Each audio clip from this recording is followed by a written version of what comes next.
Relays bring in the team concept. There are two types of baton exchanges used in the sprint relays. A blind exchange is used in the 4x100 and 4x200 relays. An open or visual exchange is used in the 4x400. The blind exchange. In this exchange, the outgoing runner never sees the baton. The incoming runner calls for the outgoing runner's hand. The outgoing runner puts his arm back with the hand palm up and the thumb out. The incoming runner places the baton in the extended hand. The exchange zone for the 4x100 and 4x200 is 20 meters long with a 10-meter acceleration zone. The outgoing runner may start at the beginning of the acceleration zone, but the baton must be passed within the 20-meter exchange zone. Personnel. In the 4x100 relay, 2 of the runners must run on the curve and 2 on the straightaway. In order to take advantage of the curve, the first and third runners should run in the inside of their lane. The second and fourth runners will be on the outside of their lane. The baton should start in the first runner's right hand. Then it goes left, right, left. Do not change hands. Visualize the baton moving around the track in the middle of the lane. The right-left concept will take advantage of the curves and also keep the runners from colliding on the exchanges. With all this in mind, here's how to select your relay team. The leadoff runner needs to be a good starter. The last thing you want is a false start.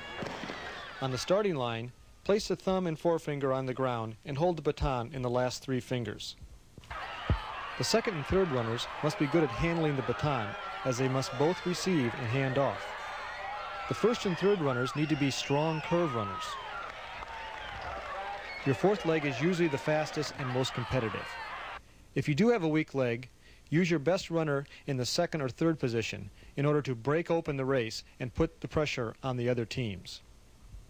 Here's one of the drills we do called the stick, stick, stick drill for the 4x1 relay. This drill gives each athlete an opportunity to pass the baton, make sure that they see the target before they pass the baton in the other man's hand. The responsibility for the person that's carrying the baton is to put the stick in the man's hand. The responsibility for the outgoing man is to take the baton. This is called stick, stick, stick drill, and you'll see them pass it as they go. Okay, fellas. Stick. Stick. Go back again. Make it faster. Move. Stick. Stick. Stick. Good. See the hand. Go back again. Make sure you see the hand. Stick. Stick. Stick. One of the most natural ways to pass the baton is turning the baton slightly as though you were getting ready to punch somebody in the back. He pulls his hand back. You lay the baton down crossways, not straight up. There's a bone on his hand. If you hit it, you hear a pop. And a lot of times, a lot of athletes lose the baton that way because the hand doesn't close naturally. If you lay it down in the palm, crossways, that fingers will wrap around. He has the ability to pull it away, and the baton and the exchange is completed. Each athlete you see in the back, they're setting up their marks. They're walking off step by step. That allows them to have a smooth pass from this line, this arrow here, and there's another arrow up 20 meters. The ideal place to complete the pass is in the middle of the zone. They will give each one about anywhere from 24 to 25 steps of their own steps. They will lay the tape down.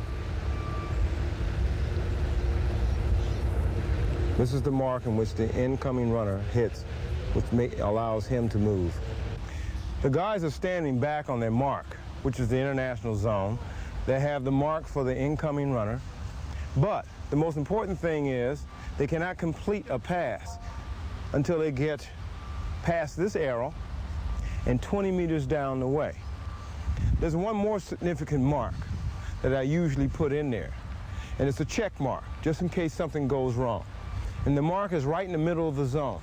This allows the athlete that's going out to know that if he has not received the baton by this mark, he is to give himself a caution to stop, slow down slightly so he does not violate the end of the zone, which is this arrow, which is 20 meters hence. Ideally, to get the baton is at the check mark I just shown you. But if you take it here and win the relay, that's acceptable also. As you see each athlete coming in, they're paying attention to the athlete's move. The pass will be completed here.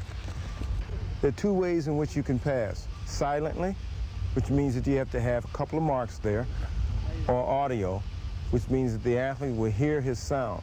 The problem with audio, if you have more than one or two teams out there, you may hear someone else's command. So it's important to recognize the person's voice or make sure that you have another check mark out there to ensure a safe pass between the 20-meter zone. Here are some points to remember in order to maximize your team's efforts. The incoming runner must run all the way through the zone, must call for the hand, and must place the baton in the hand. The outgoing runner must be consistent on the takeoff, place the hand in the same position each time, and make sure the baton is passed in the zone. The 4x400 relay. In the 4x400 or the mile relay, a visual exchange is used. The most important reason for using a visual exchange is the inconsistent finish by the incoming runner each time the relay is run. The outgoing runner faces the inside of the track and looks over the left shoulder while judging the speed of the incoming runner. The outgoing runner faces the inside of the track in order to see where they are going and to see if any other runner has stopped or has fallen in front of him. The outgoing runner extends the left arm with the palm up with the thumb to the outside of the track. They move to their right, attempting to match the pace of the incoming runner. The incoming runner extends the right arm with the baton parallel to the ground, letting the outgoing runner take the baton. The outgoing runner immediately switches the baton to the right hand to carry it during the race. The exchange is made right hand to left hand to gain distance and to lessen the chance of the runners stepping on each other. Neither of the two runners should reach across their bodies to make the baton pass. Two problems that must be guarded against are the incoming runner slowing down and the outgoing runner leaving too slow. This relay pass is very simple. All you do is the Statue of Liberty. The oncoming guy, who is heavy in fatigue, has to have his baton up in this position. The person that's taking the baton holds his hand up. He looks to see which hand the athlete is holding it. If he's holding it in his left hand, he takes it in his right. If he's holding his right hand, he takes it in his left. Be very careful and not cross over. You can have some serious accidents, which I've experienced myself personally. Okay? Slow. The responsibility of the athlete is to take the baton out of the other incoming athlete's hand. This way, the athlete will not drop it. His responsibility is over, and the responsibility is in the athlete's hand who's going around the track. Keys to a fast exchange. The incoming runner should not let up when coming in for the handoff. The outgoing runner should get out at the speed of the incoming runner. Make the incoming runner come to you. Strategy. Generally, you want your best competitor at the end of the relay. If you are going to lead off your slowest and run from behind, make sure your final runners are mature and confident. If you have the lead, make sure you run the first 200 hard, but under control. This forces your competitors to extend themselves early. Now back to John Smith one last time for his closing comments. I hope what we talked about will be helpful in your planning for your yearly development of your sprinter. In closing, it takes determination and focus to develop the habits of a good sprinter. There are no shortcuts, no easy ways. So enjoy the ride. The trip will be swift. And remember, you can always run faster.